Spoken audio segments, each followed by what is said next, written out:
है। आजादी से कबल हम बरतानिया की गुलामी की जंजीरों में जकड़े हुए थे। अंग्रेज हुक्मरान भारतीयों पर जुल्म व सितम क्या करते थे।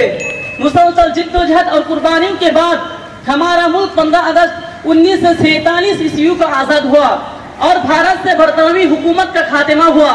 इसलिए हर साल हम 15 अगस्त का दस्त-ए-यौम आजादी बड़े जोश और खरोश से मनाते हैं। आज हम 79वां यौम आजादी मना रहे हैं। मोहतरम सामीन कराम, जंग आजादी में मुसलमानों का किरदार क्या था। हिंदुस्तान की जंग आजादी में जितना खून मुसलमानों को बहा है, इतना किसी और कौम का पसीना भी नहीं बहा। अगर मुसलमान ना होते तो हिंदुस्तान कभी आजाद ना होता। मोहतरम सामीन कराम, इस बात में कोई दो राय नहीं कि हिंदुस्तान की जंग आजादी में तमाम मज़ाहिब वालों ने हिस्सा लिया और तमाम की कुर्बानियां भी नाकाबिल और फरामुश है। लेकिन अफसोस सदा अफसोस कि आज मुसलमानों की तारीख को भुलाया जा रहा है।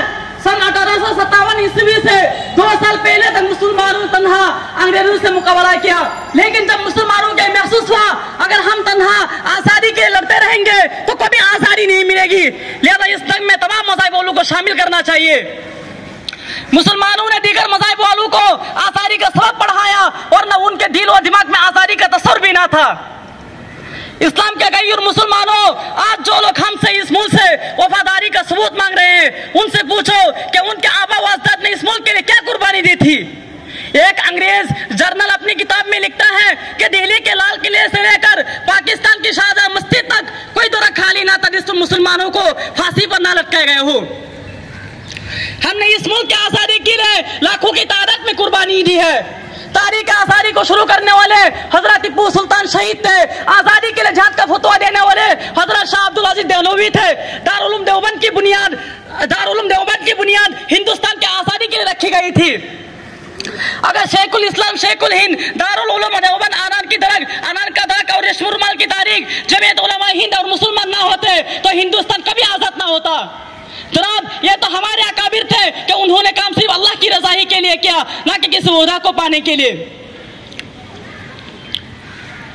नौजवान इस्लाम आज मुजाहिदीन आजादी के सफ़े अव्वल में महात्मा गांधी जी और पंडित जवाहरलाल नेहरू का नाम लिया जाता है। इन लोगों से पूछोगे गांधी जी और जवाहरलाल नेहरू का आजादी का सबक किसने बढ़ाया। गांधी जी अफ्रीका के ला कॉलेज में ज़ेर तालीम थे। हिंदुस्तान की वापसी के लिए उनके पास पैसा तक नहीं थे। शेखुल इस्लाम हज़रत मदनी रहमतुल्लाह ने चंदा करके उनका टिकट बनाया और एक तकरीब में हज़रत मौलाना अब्दुल बारी फरंगी मोहल्ली रहमतुल्लाह ने उनको महात्मा का लक़ब दिया। हमने इस मुल्क की आजादी के लिए लाखों की तादाद में कुर्बानी दी है, क्योंकि ये मुल्क हमारा है, हमारा था और हमारा है और हमारा ही रहेगा। जो लोग हमें पाकिस्तान जाने की दौरा देते हैं, जो लोग हमें बांग्लादेश जाने के दौरा देता है, ये लोग सुन ले, हमने पाकिस्तान और बांग्लादेश से मुखालफत की थी। जिनको जाना तो वो चले गए। हम इस मुल्क में पैदा हुए हैं और यहीं पर जिंदगी गुजर रहे हैं और यहीं मरेंगे और यहीं दफनाए जाएंगे। मैं अपनी तकरीर को यहीं पर इस शेर के साथ खत्म करना चाहता हूँ।